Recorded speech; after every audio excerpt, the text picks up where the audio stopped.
What's up, guys? Welcome back to my channel, the E4 Explicit Podcast. And today you're about to watch a video of my man, Don Mann, that's two ends, on my podcast for the third time. And we are talking about what's happening right now in Afghanistan. We talk about how we pulled out of Afghanistan and how unorganized it was. And we talk about his hit show, Surviving Man, which is amazing. It's him against a bunch of contestants, and he trains them on everything that he learned with SEAL Team 6. So please like, subscribe, and don't forget to hit that bell notification so you get notified every single time I post new content, which is every single week. Every Friday, there will be a new episode of the E4 Explicit Podcast with exciting new guests, just like Don Mann. So enjoy this video of my guy, former Navy SEAL Team 2 and Team 6, Don Mann. I'll see you next Friday. Peace out. What's up, guys? Welcome back to another episode of E4 Explicit Podcast. I'm Corey, and today, for a third time, Don Mann, former Navy SEAL, total badass, Mount Everest climber, just like stories for days with this guy. Don Mann, thank you so much for coming back. Oh, it's nice to see you, Corey. It's nice to be on your show. Awesome, man. Thank you. His name says David Lianza.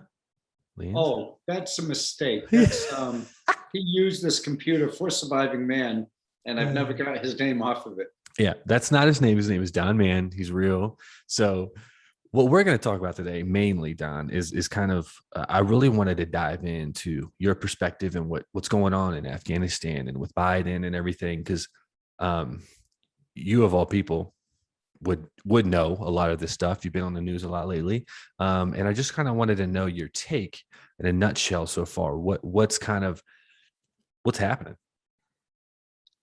Well, you know, Corey, it almost feels like there's a dagger in my heart. That's what it feels like to me.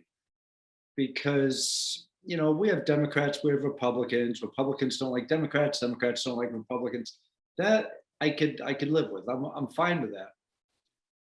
But what we have, the people who are in office right now, the president, the chief of staff, the secretary of state and defense, they have failed us so badly. We're in the worst catastrophe I think we've been in since World War II.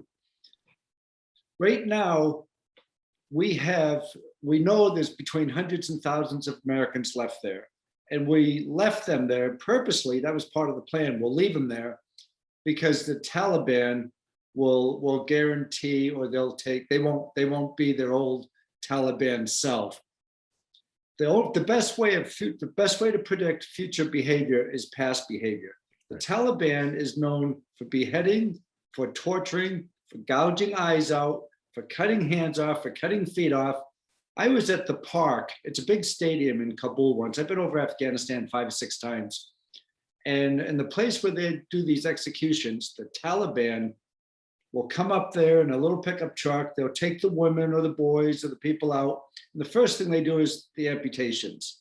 The crowd's cheering, thousands of people. They're drinking their tea and eating their chips. And then after the amputations are done, the Taliban's out walking on the streets holding these limbs up in the air. And then they come and they do the executions. They are people we cannot trust. And we have our political leadership saying, yeah, the Taliban are there. We're going to have to deal with the Taliban. They're not like they used to be. Trust us. We have the Taliban lying to our administration saying, you can trust us. We're not the same. We have our administration making the worst mistakes ever and lying to us. It's like the perfect storm of the worst disaster since, I believe, World War II. And Corey, if you don't mind me going on a bit, World War I was a bad time for the world, of course. It was a terrible time for the world. We got involved in World War I, and then we came home. Americans wanted nothing else to do with the war over in Europe. But then we were attacked on our home front in World War II. We got involved in World War II, and we lost so many people and spent so much money, the worst time in our country's history. That's kind of happened again, in my view.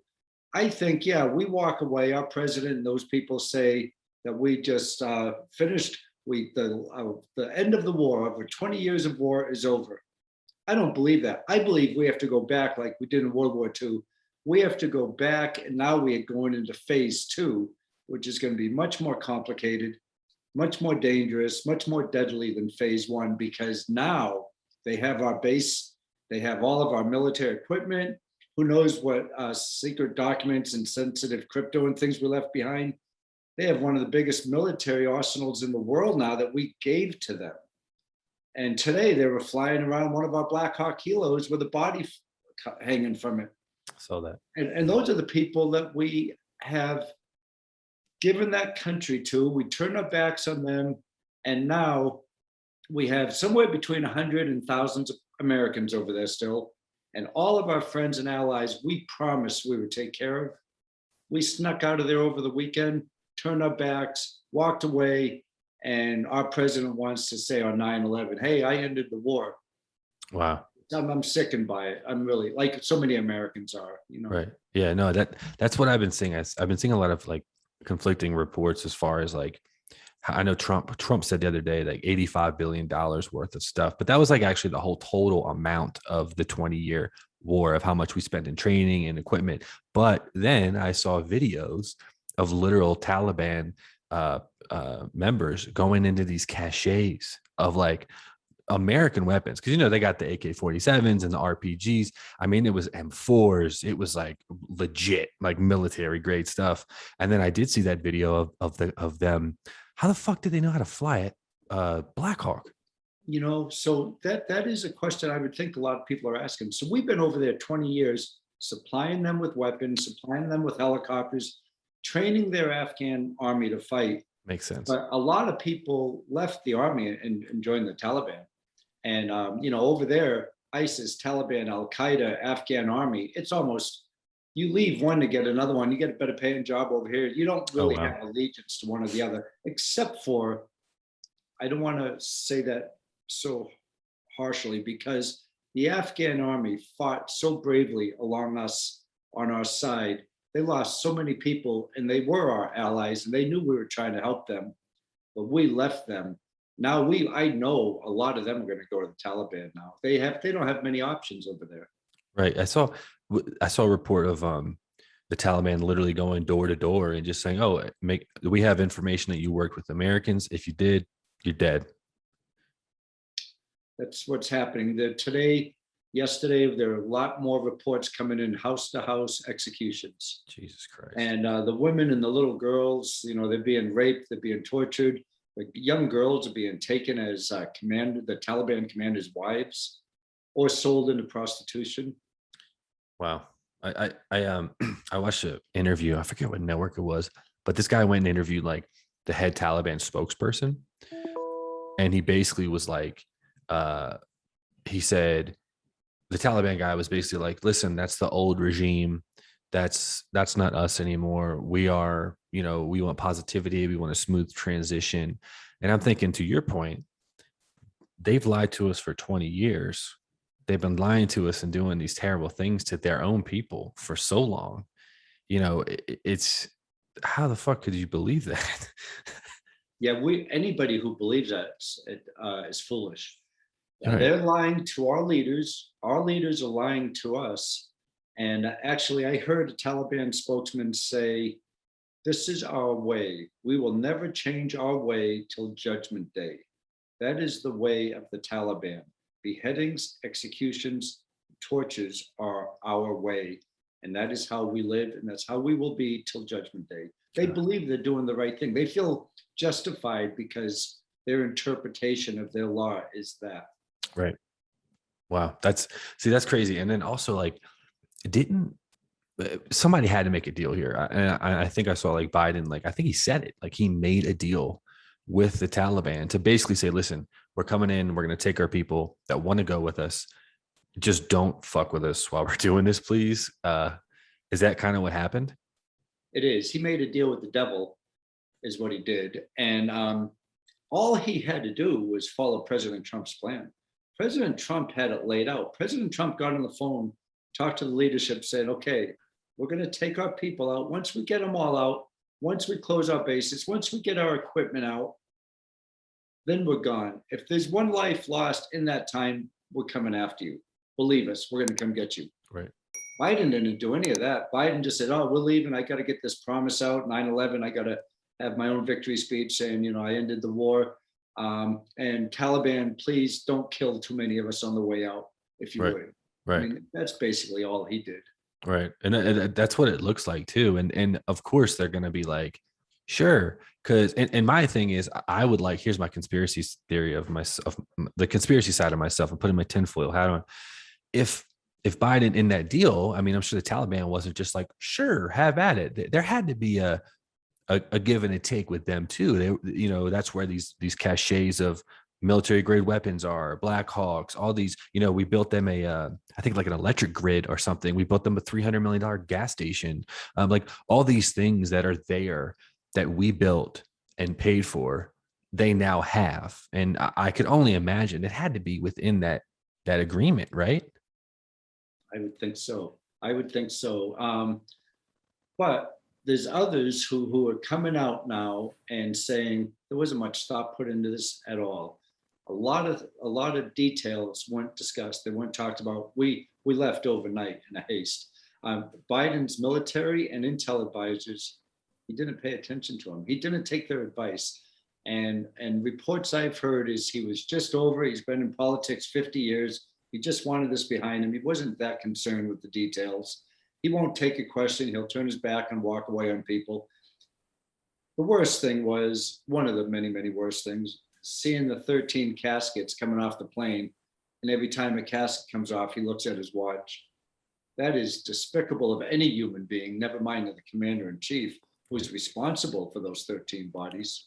Yeah. Those people who died. What happened with that? How did was that like the first portion of us trying to get them out, and then Taliban's like they bombed us, or what happened? Yeah, there was two bombings that took place, and they were most of them were younger military personnel. They were up by the gate, and they were helping to take the babies over the fence and everything. They're just trying to help, and they were doing what they were told. They were young. Some of them were 19, 20, 21 years old, and they were just in the wrong place when the two blasts went off. Wow. And so 13 were killed, and there's still quite a few wounded in the hospital from that. Yeah, no, the oldest one was 31 years old. Yeah, I think it was a staff sergeant in the Marines. Two of the fathers, they want to go. They didn't want to see that president standing there and have to look at him in the face. I saw that. I saw the reports of them. They're just like disgusted by the whole situation. And I imagine, imagine being a father, me being a father, and your son goes off to war or your daughter goes off to war. And we have this administration who will just turn the backs on them, and you don't have in your heart anymore that, well, the country will take care of our military. That's how we always believe. I've been in the military for over 20 years and with the government for over 20 years. And the thinking always was the military has your back, not so much the government. The government, if you're over there doing something, the government has been known to turn their backs and not covering you because they want total deniability. They don't really want to acknowledge you're doing what you're doing over there. In the military, they always had your backs. That's gone as of this past chaotic week, because the United States leadership turned their backs on our military and on Americans. We left them behind. And it wasn't part of the plan because there really wasn't a plan. Right. They said, oh no, we just got to get out of here. If they can get to the airport, fine, we'll get them out. A lot of them couldn't get to the airport. They tried, they showed the passports. A lot of them just couldn't get through all the Taliban checkpoints. And being over there, when you come up to a checkpoint and you see those young kids, Taliban kids or Al-Qaeda, or whoever they are, where they have the AK-47s, they think nothing of killing people. No. And you come up there, if they think there's a reason to shoot, they'll just shoot. Right. And so people had to leave wherever they're living through these Taliban checkpoints, make it to the airport, and then hopefully show their ID and their passport to get on a flight. A lot of people just couldn't get through all those steps to get on a flight. Right. And they were left behind. Yeah, I also saw a lot of people that did get out that are going to other countries and to the US that they don't even have proper documentation to like Which, because like they're saying like, okay, they, let's say they go to England or they go to another country outside of Afghanistan, it's going to take months for them to get processed, and the reports are coming out that they don't even have proper documentation. So now these people don't even have legit documentation, that are just going to be stagnant in whatever country they landed in, and could possibly be sent back to Afghanistan. Where you and I last met up in Northern Virginia, they're going to get a lot of them up there. Northern Really? Virginia is getting a lot of Afghan refugees. Like you just said, most of them aren't vetted. And a lot of them, there's 10 on the top 10 terrorist list who've been evacuated. What? Talk about COVID, none of them have been vaccinated. It's, we're enforcing kids in school to wear masks with such a low incidence of getting COVID as a young child. But now we're going to allow all these Afghans who aren't vetted, some on the terrorist watch list, not vaccinated. I can't even imagine the damage that aspect of this disaster is going to create. Right. And another thing too is like, and any good defense, the best defense is a good offense, right? I think. And I think that's, I'm not in the military, never been in it, but I think that's a good way to look at the military. And like our offense was always having boots on the ground, making them stay in caves and staying, not having the ability and the capability to do some research, make some bombs, build up their arsenal, build up their team and stuff like that. Right. So why was that not a thought, knowing that now they are going to run the country? They have a ridiculous arsenal. They have hundreds of millions of dollars now. I mean, I think they make like 300 or 400 billion a year anyways, the Taliban. So they let all these people out of their prisons that are like top-notch terrorists. What else more would they want than to do something to us or another country? And now they have time because we're gone. Yeah, and all of that, and Pakistan, if there wasn't Pakistan supporting Taliban, there wouldn't be a Taliban, but Pakistan's funding them. But now, when you're over there and you're in a third world country and you're not a terrorist, but you're a freedom fighter, you're fighting for a cause, for their cause, their recruitment is going to go through the roof. They're going to get so many more people who want to be Taliban now. And they just take young kids and they get them in there. How do you say no? This is them. They just beat, after beating Soviet Union, now they beat the US. This is, in their view, the greatest army in the world now, and one of the most well-equipped. Their recruitment's going to skyrocket, and funding from all these Islamic organizations around the world is going to be pouring in funds. And they are going to be much bigger threat than anything we've seen before as far as fighting in the Middle East. Do you think that us and the whole globe is basically in a worse position than we were September 10th, 2001? Absolutely. 100% absolutely. We're in a much worse condition. We used to have a foothold over there. We had a place we could fly planes in and out of.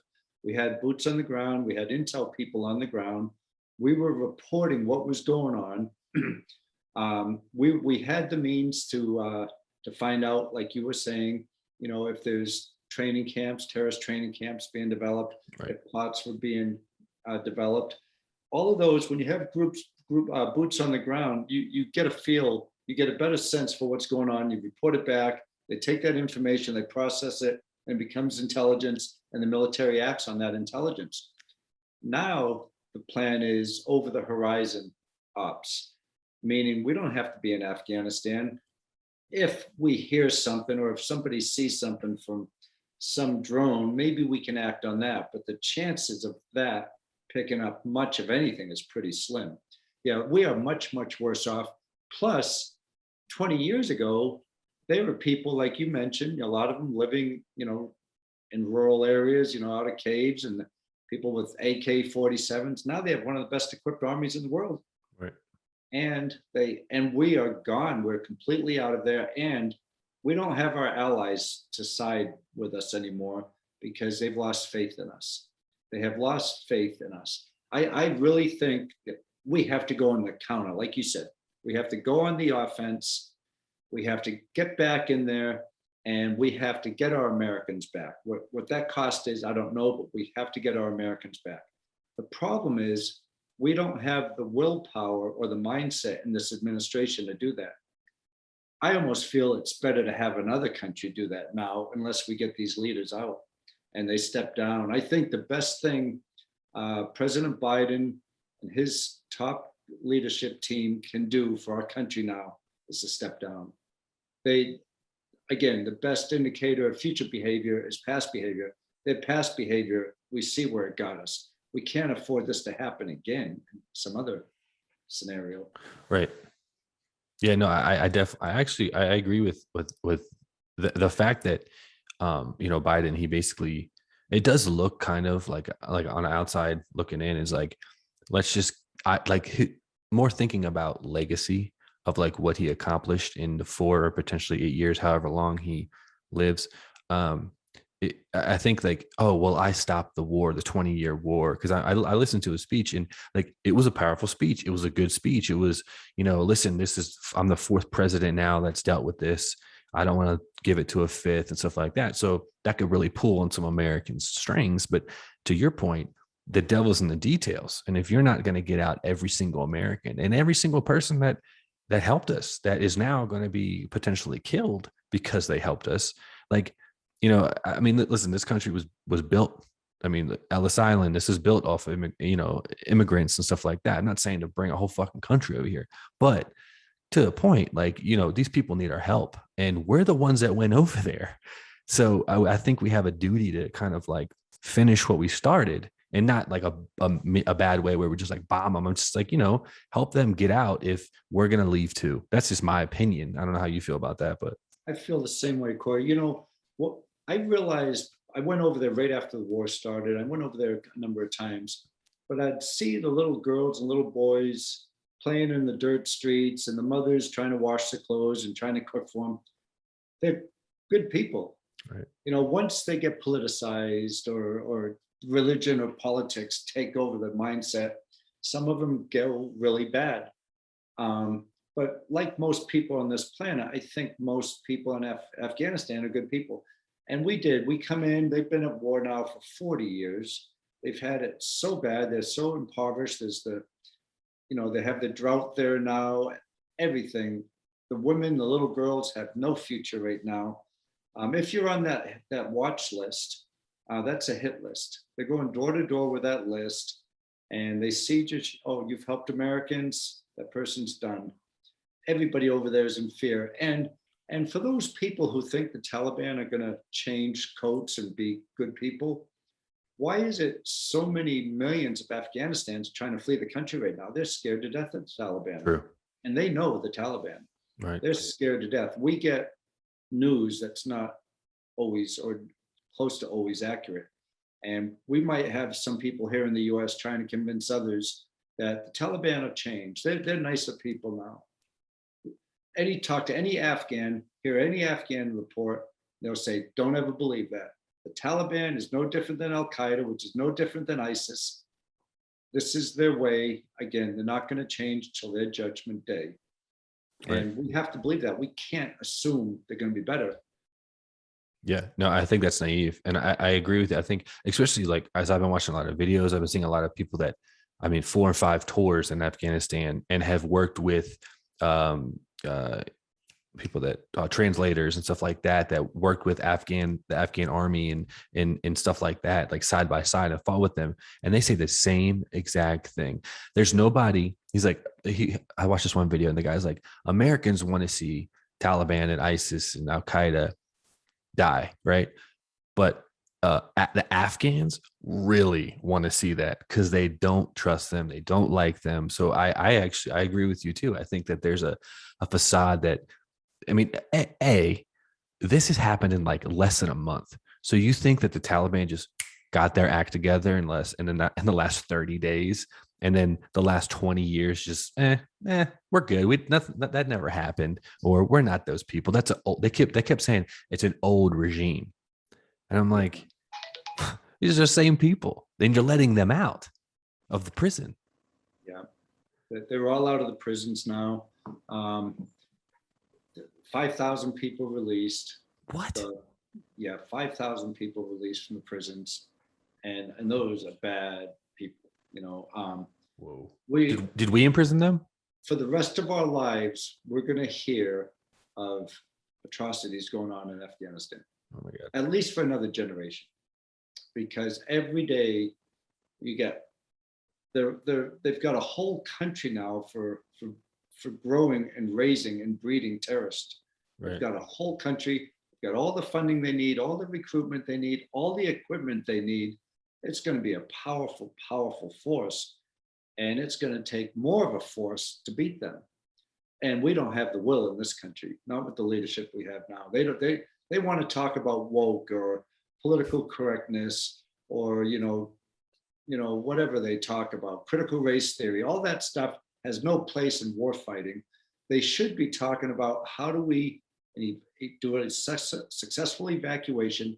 Let's think about this. This is a big deal. We got to get all the Americans out. We never leave Americans behind.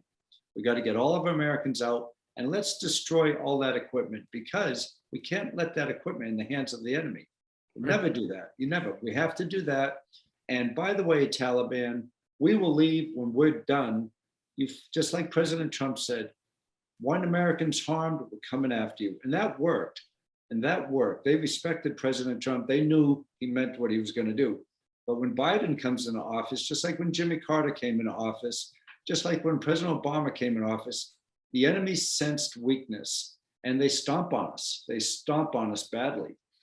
Reagan said, walk softly, but carry a big stick. Show strength, but you don't have to use it, but you got to show strength. We show weakness and incompetence. And it's put us in the worst place in my lifetime, I know, but I believe since World War II, this is the worst place America has been. Damn. Do you think that okay, so that we left a lot of stuff there, money, guns, military equipment. Is it enough, do you think? I mean, because we're still America. We still have, I know the allies might not be with us to help us do certain things, but we could literally destroy the planet 50 times over if we wanted to. So do you think that these the Taliban, ISIS-K, I don't even know what the fuck that is. ISIS on steroids. They're much worse. Really? They didn't think ISIS was evil enough, so they created something stronger. Did they all work together? Taliban, ISIS, Al Qaeda? Because I thought Al Qaeda was done. They switch around. They're funded by different groups. Some of them are funded by the same groups, but they have allegiance to whoever funds them the most. A lot of the people, they hate each other. They join forces. They're allies with one another. It changes, but they all have an evil ideology. They do not like the infidel. They do not like those who don't believe in their cause. And many of their views is behead or convert. And if somebody's not in line with their thinking, in line with their religion, the person doesn't deserve to live. Right. They convert or beheaded. And that's how they interpret, a lot of them interpret the Quran. Right. Which to many, it's the only book they read. They don't watch TV or anything like that. Right. Most of them don't. That's what they know, and that's what they're told as young little boys and girls. And a lot of them, like you saw back, the little kids just rocking back and forth trying to memorize the Quran. But the interpretation of the Quran they're getting from their scholars and their leaders, it turns it evil. And it really, that is it. If you're not Islamic, if you're Christian, you convert or you're beheaded.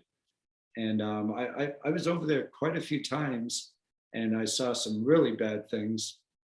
For instance, this little boy stole some bread. He was probably 6 or 7, and they had him out there, and they put it there. The guy was talking on the microphone, and he pulled over a pickup truck. He says, "Come on over closer." And the pickup truck front tire was about that far from the little boy's hand.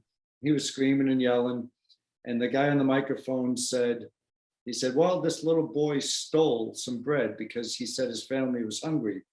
So that does not work with Sharia law." He pulled the truck over, and the truck crushed his arm, and the crowd cheered. That's their mentality, and they think that is correct. We think that is shockingly wrong, but they think it's correct, and they're justified because they feel that's what the Quran tells them, because That's how the Quran is interpreted to them as young kids.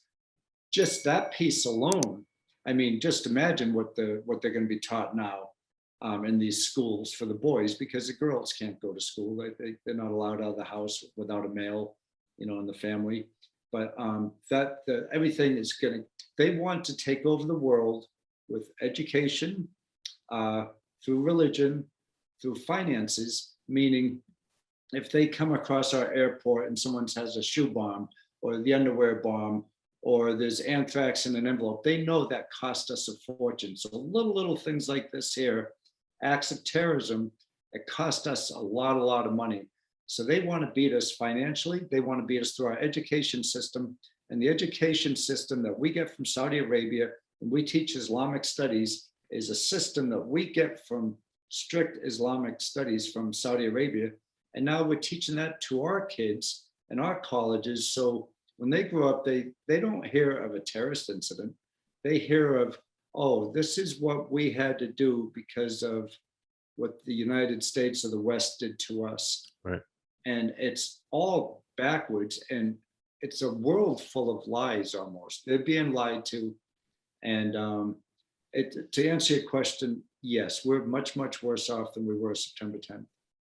That's fucked up. Do you think that I was gonna ask is wait, first of all, when you say people cheering in the streets, are those like just everyday people, or are those like people that help like Afghani soldiers? Like is everybody just okay with it? And can you stop that if you see that? You mean the beheadings and the shootings and the stoning to death and all Right. that? No, that's what they do in the public. And it's as bad as it is. The women, like if some man says, yeah, my wife cheated on me or she wants a divorce, they put the woman in a hole, they bury her up to here, and so she's buried, it's just her head showing, and they give a rock the size of this, no bigger than this, for the husband. He's got to be a certain distance away, and he's the first one who gets to stone her because she has to die slowly. What? And I'm saying some really cruel, brutal things, but that's the Taliban. And then, but when they're done, first they start with the amputations and the executions. They pull this old woman out of the pickup truck, put her on the ground, shot her 3 times, and she crumbled to the ground. They don't see death like we do, especially with girls and women or infidels, non-Islamic people, or people who go against Islamic faith or the Taliban law.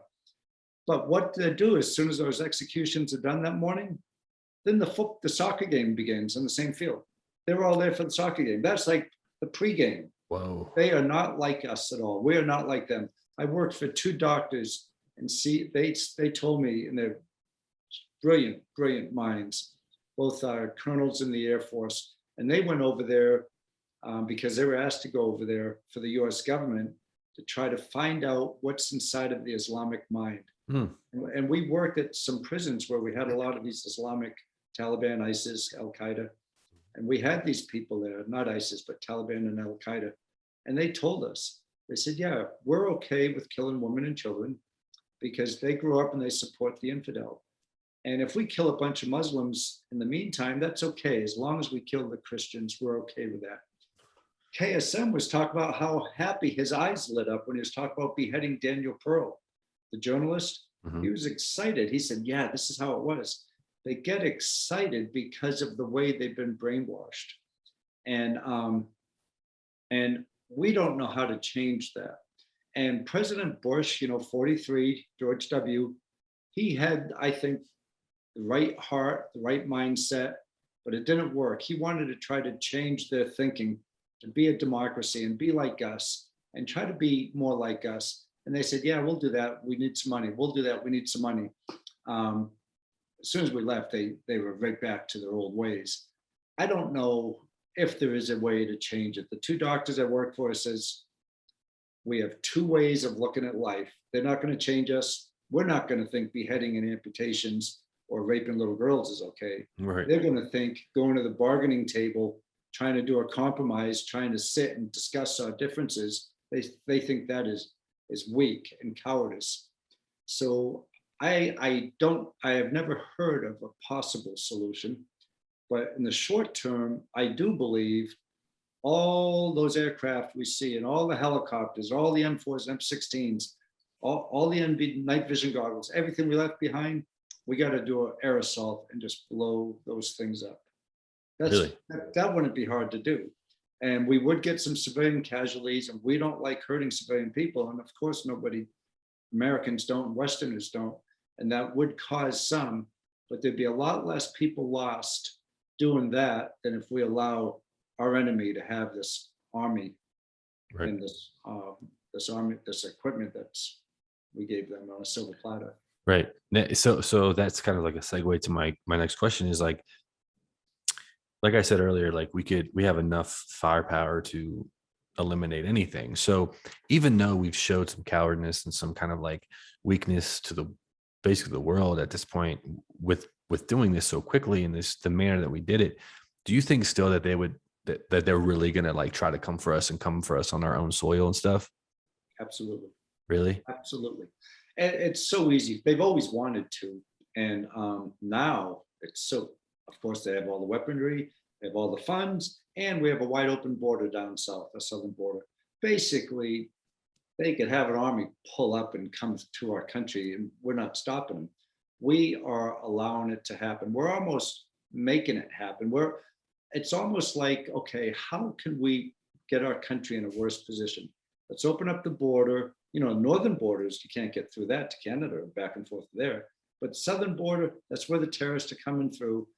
And when I was more involved in this stuff than I am now, because now I have very little to do with any of it, but we knew we had 200 cells in the US waiting for a mission to attack. What?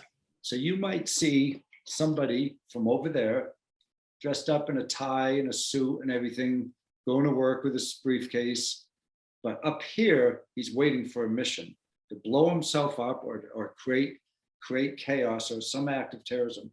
That we understood and believed that there were 200 terrorist cells in the US that we were trying to track. What? And that was years ago. And that was when we had a more secure border. And that was before arming these people. We're way worse off than we ever were. So what kind of timeline do you think something could potentially happen actually on our soil? Okay, well, I was watching the whole Taliban takeover of Afghanistan. That red was growing and growing and growing. And for the Biden administration, oh, we didn't think it would happen that fast. They were showing it on the news every night. This is how much Taliban has taken. That happened like wildfire. That spread across that country so fast. They have their acts together. They have their act together. They really know what they're doing. And you wouldn't think that. They're uneducated. Most of them can't read. They don't know what's going on in the world, but they're fighters. They know how to fight. They've taken over their country. There's only a few places left in Afghanistan they haven't taken over. But I think it'd be very, very, very naive to believe they're on planning cells right now, seeing how they can attack the West. Wow. And to get into our country is the easiest country in the world to get into. We're the easiest. Right. There won't be an issue there. But I have no doubt they're planning on what targets they would like to hit. What else can they do to further damage us? We're on our knees right now. I mean, it's not going to take much to kick us while we're down on our knees. Right.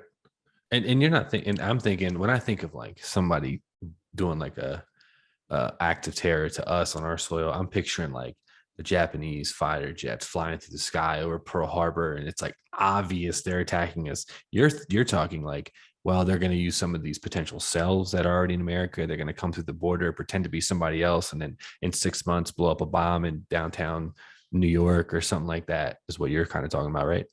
I'm thinking, yeah, it could be people here who live here already, or people who are already planning. Now they have training ground. They have all of Afghanistan as a training ground. And time. They have time.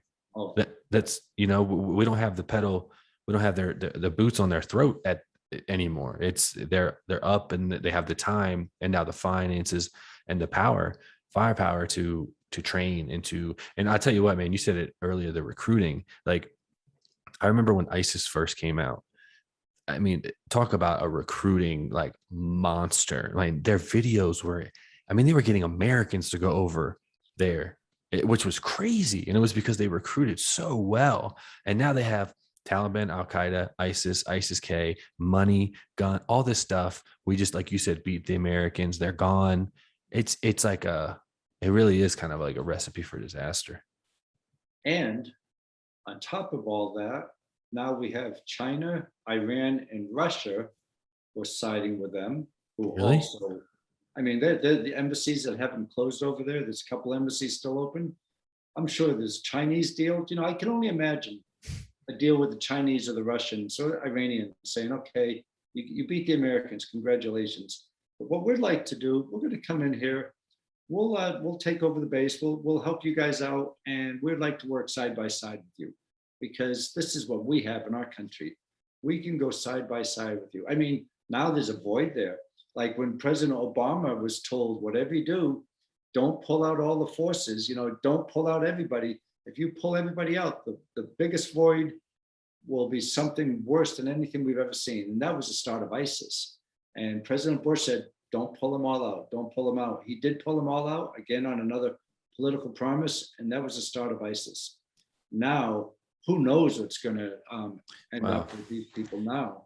That makes so much sense. Where like every time we pull out like a large portion of our military, a new cell, to cut off one head, another one grows. But that's actually, I didn't even think about that. That's a good point, because to be honest, of all the people that I've talked to, China always is typically the number one threat that they are more scared of than anything, because not so much the firepower and the population and their military, it's their technology is what scares people. So that's what scares me the most, I think personally, is if China got in there, I was like, listen, you set up an attack, we can set up an attack, but guess what? We can send a little thing before they attack that will kind of scramble their whole technology stuff and our defenses, and we'll be sitting ducks. That's my kind of biggest fear, is like having like a superpower like China, because they have that by 2050 they want to be the superpower of the world. They got a big shot in the arm. They got a big boost just now. Yeah, that's what kind of like I the first, now that you said that, I never even thought about that, but because I didn't think of anyone else would want to move in, but that's like a brilliant strategic move. Because the good thing is for China or Russia is, why not have a big place there to stage out of? I mean, you're right there in the Middle East. I mean, that's a perfect place. That's why we were so happy being there. And Right. Bagram was secure. It was, 25 miles away from Kabul, but it was secure. And it was a town there. It was really a big town. And we had that whole place as our own place. We could launch any type of assaults out of there, any type of aircraft out of there. Right. And we had ground support, air support. And with the Afghans, they were fighting their own war. And all we did was provide air support for them, because we're able to leave out of, Bagram. Yeah, safely. Yeah. And once Biden pulled out and said, Bagram's closed, you guys are on your own. They said, what do you mean? We're going to fight? We're going to fight without air support or ground support? That's why the Afghan army lost their will to fight. Wow. It wasn't like Biden said they didn't want to fight. They threw up their arms. They lost the air support and ground support. We didn't lose anybody there for a year and a half. It was going well. That plan was going well. President Trump's plan was working. We had a handful of people on the ground, and we weren't fighting for a year and a half. We were supporting the Afghan army, who took a lot longer to train than we thought. But we were training them, and they were fighting their own fight with our air support and our intel support on the ground. But we pulled both of those out and said, hey, you're on your own. That's why they lost their will to fight. Right. And it's also just the presence too of us, like I said earlier, of us being there.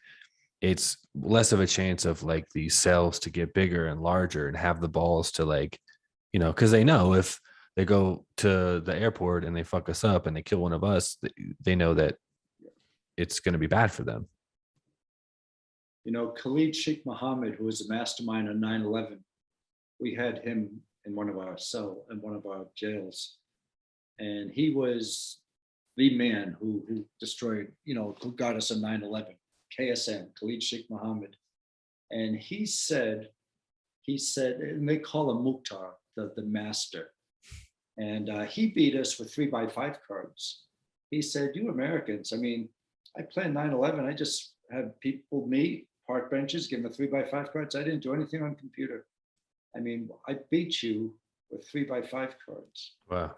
And when he went to get Mo, they have a belief in the Islamic faith that once you're in captivity for so long, and once you're going under too many hardships, you can start speaking, start telling them what you know, because Allah, Muhammad, doesn't want you to suffer. So he just started singing, as we said, and he went on and on and on the Islamic, on their feelings, and when he talked about Americans dying and being killed, he got so excited, and that unfortunately is the threat that we have. You won't see an American, if you do, the person's not right, excited about killing somebody else. Right.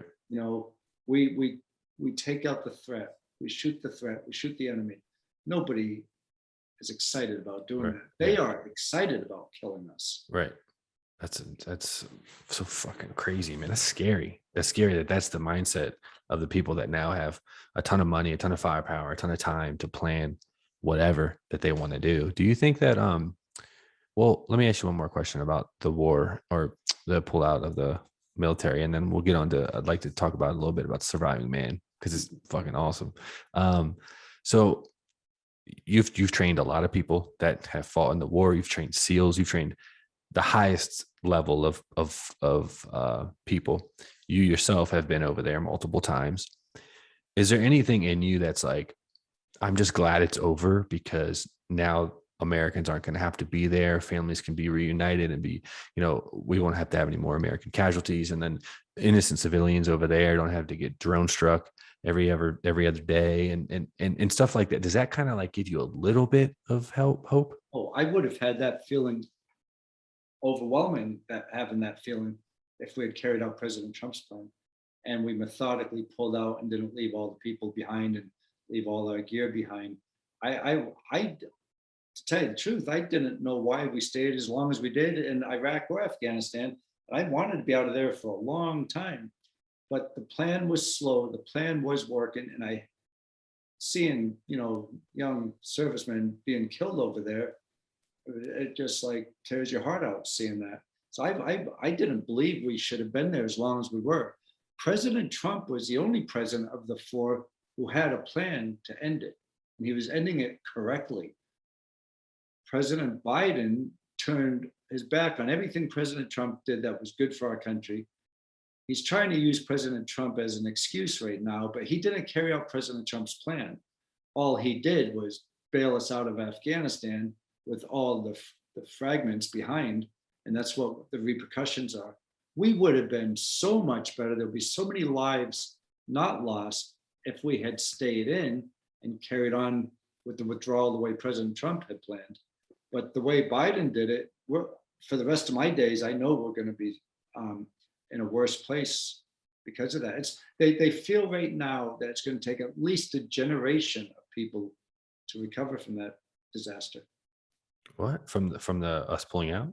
Yeah, the way we pulled out because of China, Russia, Iran. The whole world power turned. We lost our credibility. We lost our allies. NATO has gone to pieces. The terrorist Islamic world, and Islam is not bad, but the terrorist Islamic world, they want us, and they have a whole country and a whole armory to come after us now. And now with the assistance of possible China, Russia, and Iran at their side, and our open border, we're sitting ducks. The only way out of this is if miraculously our leadership has a change of mindset and they start thinking, what's best for our country? Let's forget about this wokeness and whatever else they're talking about. That has nothing to do with defending our country. Let's focus on defending our country. That's why we're paid to do what we do. I'm a 4-star general, I'm a 3-star general, I'm Secretary of State, Secretary of Defense.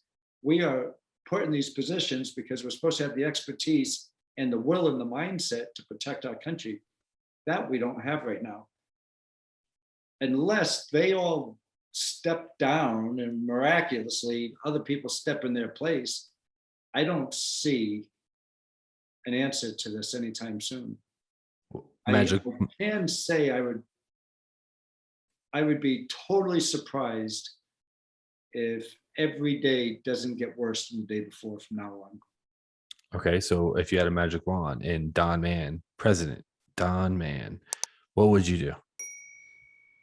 Well, boy, I would want to go get Bagram Air Base back.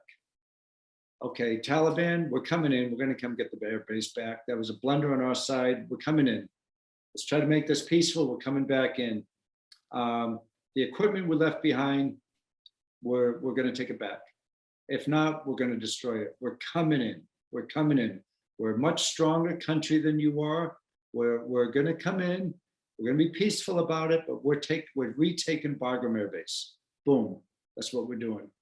I would fire the generals, and I would get leadership in there, like leaders who want to protect our country, who aren't concerned about this liberal mindset I think it's a cancer. It's a cancer that's spreading into our country. And imagine if we had to take that mindset and go defend our country with that mindset, and I'm not saying woke and CRT and all that stuff. I'm not saying it's bad in a bad way. I'm saying there's no place for it when it takes the place of a leader's mind instead of defending our country. I see that. Yeah, I get what you're saying. I'm not trying to bash that mindset. There's a place for everything, but it's not in defending it doesn't do anything helping us defend our country. Let me ask you something to make it, to dumb it down for people. That would be like you in your heydays as a Navy SEAL going over to Afghanistan with that mindset and not being able to pull the trigger when you need to because your life depends on it and back home depends on it, right? Is that kind of what you're saying? Corey, what you just said has been the biggest frustration of SEALs and other special operations forces for the last decade or so. The rules of engagement. The rules of engagement. They would track down these terrorists, then they'd have to call, hey, I'm not sure, can I take this shot? Can I shoot this person? They would have to call back and get permission. The rules of engagement, I'm exaggerating a little bit, but their hands are tied behind their back. They basically, like in Vietnam, weren't allowed to win the war. And the military, we do have the strongest military in the world. We have the best equipment in the world, but we don't have the will or the mindset to use it when we need to use it. And I love President Reagan's mindset was, okay, yeah, we're a big nuclear power. We got the best weaponry in the world, the biggest military in the world. And we don't want to use it, but believe us, you mess with us, we're going to use it. And that kept our enemies at bay. Now it's the other way around. We're weak, we're pathetic. Yes, you can have all this stuff. Please don't kill too many of us on our way out. It's mind-baffling, really, to me. Right, and that's the latest pull out in your words. It's put us on our knees, basically, is what. Yeah. How you feel. Well, listen. On a positive note, let's talk about your hit show, Surviving Man, with two N's, everyone. So this show, you know what? What's the show about, Don? Well, Corey, Surviving Man, it wasn't my idea at all. A friend of mine who's a TV producer, he's into reality TV shows. His name's Bob Seafeld. And I used to do product endorsements and things for him the last 7 or 8 or 9 years. And he said, Don, I've seen you shoot weapons. I've seen you do this exercise stuff. And I've seen you on the walls climbing. Why don't you do a show? Why don't we put on a show where you compete against other people?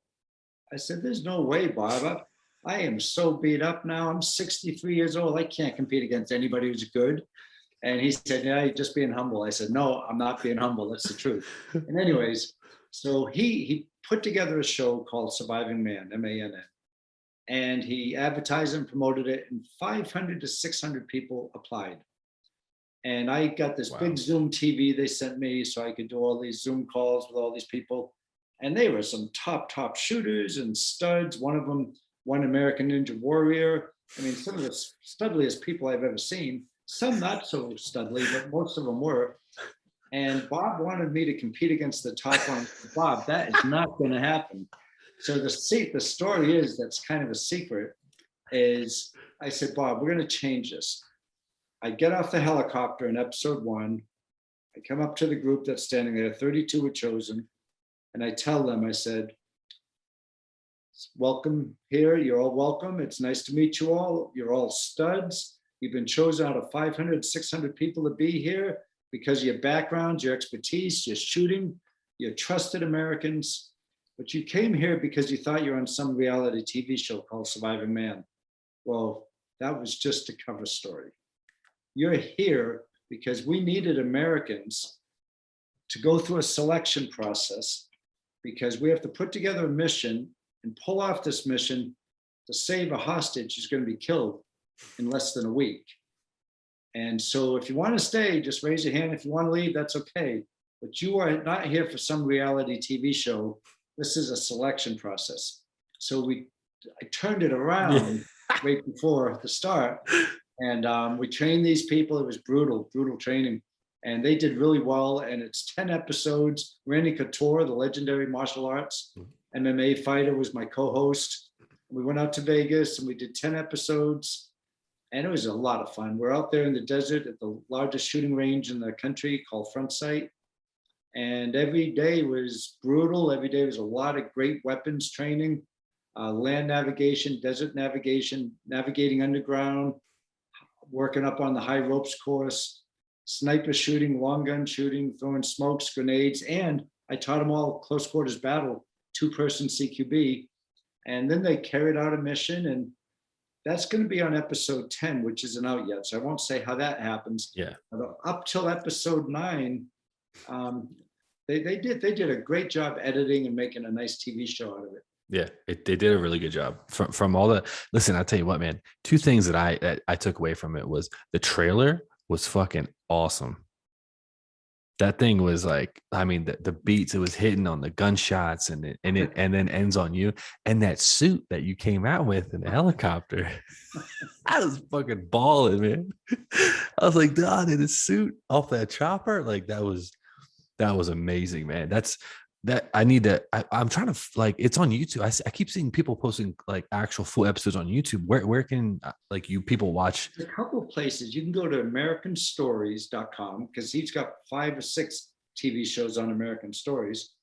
You can go survivingman.com, or you go to my website, usfrogman with 2 N's.com. But there are 9 episodes out now.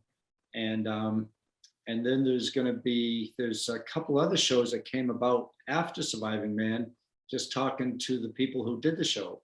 And top 3 guys, I told all 3 of them, one of them's 20 years old. I said, being around the military and adventure racing and mountain climbing, you're 3 of the studliest guys I've ever known. Right. They were so solid. And the women, the beautiful models who are also tough people. There's a really nice blend of people. That's awesome. One of the girls there, her name was Lisa. I met her in Afghanistan 20 years ago at the beginning of her intelligence career. What? And I was one of her weapons instructors at the time. And then 20 years later, I see her at the end of her career, and she was one of the contestants. What? Yeah, it was good to see her. That's so wild. Mm-hmm. Small world. That's crazy, man. Do you have any like books coming up? Like what's next for Don Mann? Well, the thing I've been working hard at promoting SEAL Kids, and the reason is, Corey, is it's a Navy SEAL Foundation. It's a nonprofit. But I had a friend call me and they said, "Do you know Don McFall?" I said, "Yeah, of course. Don McFall and I are very close before he was killed, and I think the world of Don McFall." They said, "Well, his wife was pregnant when he was killed in Panama when I was with him. His wife was pregnant, and the daughter she knows that you knew her dad, but she died before he was born. Would you be willing to talk to his daughter?" I said, "Of course." Wow. So I went to a little restaurant and met her there, and she said, "I just want to know about my dad." So anyways, that was, oh boy, that was hard, Oh and my her gosh. dad, what a hero. They named an aircraft carrier after her dad. Really? USS McFall. Yeah, Don McFall was carrying off bodies, protecting the bodies from bullets with his own back. And he was killed on the runway in Panama. He was one of the 4 SEALs killed. Wow. That was her dad. And so anyways, what SEAL Kids contacted me and they asked me if I'd help in some way to try to support them. So what I'm doing now, Corey, anything I do, any TV show, any race that I produce, and I'm producing a whole series of races called terrain adventure racing. They're all going to be in support of SEAL kids now. And as far as books go, yeah, I just finished book number 22.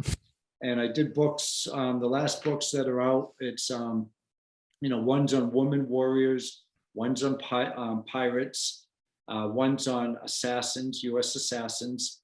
But now what I'm going to do, I'm going to focus my time and energy on helping SEAL kids, because if I was asked to help any charity, it'd probably be kids more than military, even veterans, because Right. they don't have a chance.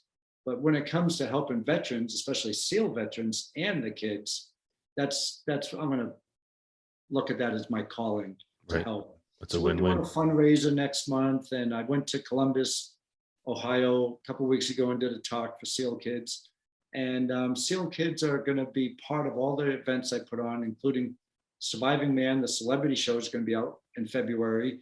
And then this series I'm putting on, terrain adventure racing. It's like obstacle course racing, but using natural terrain. Right. They're going to be supporting that, but I'm going to be supporting SEAL kids through the terrain adventure racing publicity and marketing.